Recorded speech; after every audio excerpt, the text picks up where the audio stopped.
Sunday రోజు non veg తినాలి అని ఒక రూల్ ఎప్పటి నుంచి వచ్చిందో నాకైతే తెలీదు.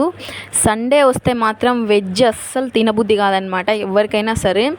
ఇంకపోతే మా ఆయన వచ్చేసి సండే వస్తేనే ఏదో ఒకటి స్పెషల్ ఉండాలన్నమాట. సరే నేను వచ్చేసి బిర్యానీ చేస్తానన్నా అనమాట. ఎప్పుడు బిర్యానీనైనా దాంట్లో కొత్తగా ట్రై చేయన్నారు మా ఆయన. కొత్తగా ట్రై చేయని చెప్పి ఐడియా కూడా ఆయనే ఇచ్చారనమాట. రాజుగారి కోడి పలావ్ ట్రై చేయి తిందాం ఈరోజు అనేసి. ఇంకా ఫైనల్గా ఇదైతే ఫిక్స్ అయిపోయిందనమాట. ఈ రాజుగారి కోడి పలావ్ అయితే ట్రై చేయాలనేసి. మీకు చూడ్డానికి ఇది ఎలా ఉందో నాకైతే తెలీదు. టేస్ట్ మాత్రం నాకు చాలా బాగా నచ్చిందనమాట. మా ఆయనకు కూడా. ముందైతే నేను ఒక బాస్మతి రైస్ వచ్చేసి నానబెట్టేసుకున్న పక్కన 2 గ్లాసులు. ఇంకా దీంట్లోకి వచ్చేసి చికెన్ నీట్గా కడిగి పెట్టేసుకున్నాను అనమాట.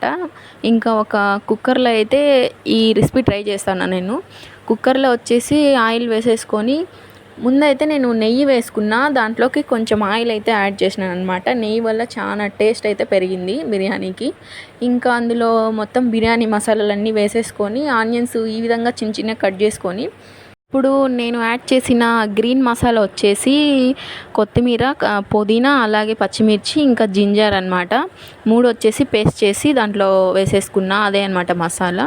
ఇంకా మసాలా బాగా వేగిన తర్వాత కొంచెం కొత్తిమీర యాడ్ చేసుకొని, ఇంకా అది నీట్గా వేగిన తర్వాత చికెన్ మొత్తం యాడ్ చేసుకోవాలన్నమాట. దాంట్లో యాడ్ చేసుకొని ఉప్పు, పసుపు వేసి కొద్దిసేపు నీట్గా ఫ్రై చేసుకోవాలి. ఫ్రై చేసుకున్న తర్వాత దాంట్లో కొంచెం వాటర్ అంతా బయటకు వచ్చిన తర్వాత ఇంకా మిగిలిన స్పైసెస్ కూడా యాడ్ చేసుకోవాలి మనము. కారము, ధనియాల పొడి, ఇంకా మనకి ఏమన్నా స్పైసెస్ కావాలంటే యాడ్ చేసుకోవచ్చు. ఇంకా నేను వచ్చేసి టేస్ట్ కోసం ఫ్రెష్ క్రీమ్ కూడా యాడ్ చేసిన దీంట్లో.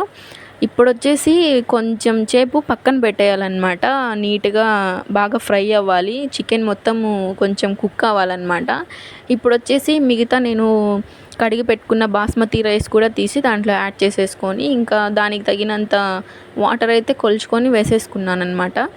వేసుకున్న తర్వాత నేనైతే కుక్కర్ విజిల్ పెట్టలేదు. నార్మల్గా ఒక ప్లేట్ పెట్టేసుకొని నీట్గా బిర్యానీ అయితే చేసుకున్నా.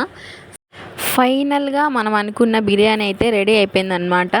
మా ఆయన చెప్పిన రాజుగారి కోడి పలావ్ సక్సెస్ అయింది. ఇంకా మా ఆయనకైతే చాలా బాగా నచ్చిందనమాట టేస్ట్. నాకు కూడా నచ్చింది. నేను ట్రై చేశాను. చాలా బాగుంది టేస్ట్. మీరు కూడా ట్రై చేయండి. అలాగే వీడియోని లైక్ చేసి సబ్స్క్రైబ్ చేసుకోండి.